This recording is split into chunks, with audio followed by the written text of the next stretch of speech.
Cyber Showdown, Russia, China, and the US in digital warfare. Hey everyone, and welcome back to the channel. Today, we're diving into a battlefield that exists entirely in the digital realm. Because in today's world, war isn't only fought with guns and missiles, it's fought with data, networks, and digital intelligence. Russia, China, and the United States are locked in a constant cyber battle, quietly waging digital war without ever firing a bullet. But how do they do it? Let's explore the reality behind the global cyber battlefield and what it means for us. So, first things first, what is cyber warfare? Imagine this. Instead of tanks and troops, you have lines of code and computer viruses. It's the use of technology to attack a nation, disrupt its systems, or steal its data. These battles happen silently, in the blink of an eye, targeting governments, banks, military systems, and even social media platforms. Now you might be thinking, okay, but how does this affect me? Well, think about it. Our lives are increasingly intertwined with the digital world. From online banking to our social connections, so much of what we do relies on secure networks. A cyber attack can disrupt critical infrastructure, manipulate information, and even threaten our personal security. But remember, knowledge is power. And in Islam, knowledge is a trust. Understanding these modern challenges is part of protecting ourselves and our ummah. So, let's unpack how the big players, the United States, China, and Russia, are engaging in this digital battlefield. The United States, a global superpower with vast technological resources, takes cyber warfare very seriously.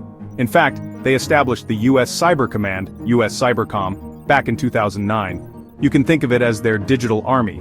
Their mission? To defend national networks and, when necessary, launch offensive cyber operations. Now, the U.S. Cybercom's activities are pretty secretive, but we know they've been involved in tracking and disrupting terrorist communications, defending election systems against interference, and countering foreign espionage attempts.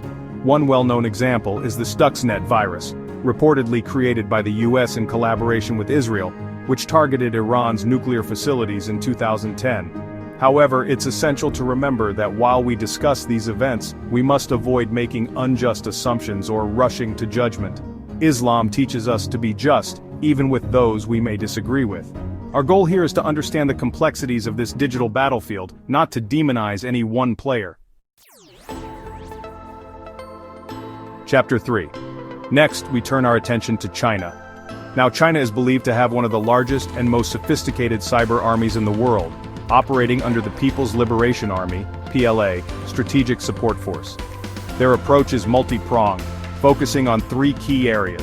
First, cyber espionage. We're talking about infiltrating the systems of foreign governments and companies to steal valuable information, from state secrets to trade secrets. Second, hacking for economic gain. Think stealing intellectual property, research data, and anything that could give them a competitive edge. And finally, control over information. China heavily monitors and censors its own internet, and there's evidence suggesting they try to influence online narratives globally. One of the most significant cyber breaches attributed to China was the 2015 OPM hack, which compromised the personal data of over 22 million US federal employees. This event highlighted the very real threat of cyber espionage and the importance of data security. Now, it's important to note that Islam places a high value on transparency and prohibits spying and injustice, even in the digital realm. Chapter 4. And then we have Russia. Russia's cyber tactics are known for being both aggressive and strategic. They often use cyber weapons to achieve geopolitical goals and to project their influence on the world stage. One group in particular, APT-28, also known as Fancy Bear, has been linked to Russian military intelligence, the GRU. They've been accused of some pretty serious cyber operations.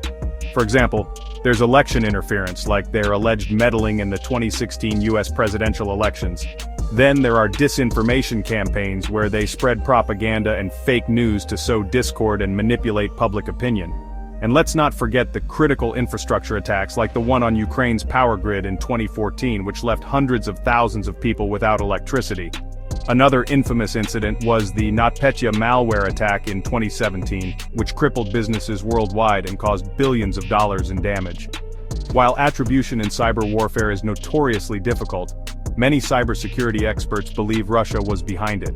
Now, from an Islamic perspective, Spreading lies and causing corruption, fasad, is strictly forbidden.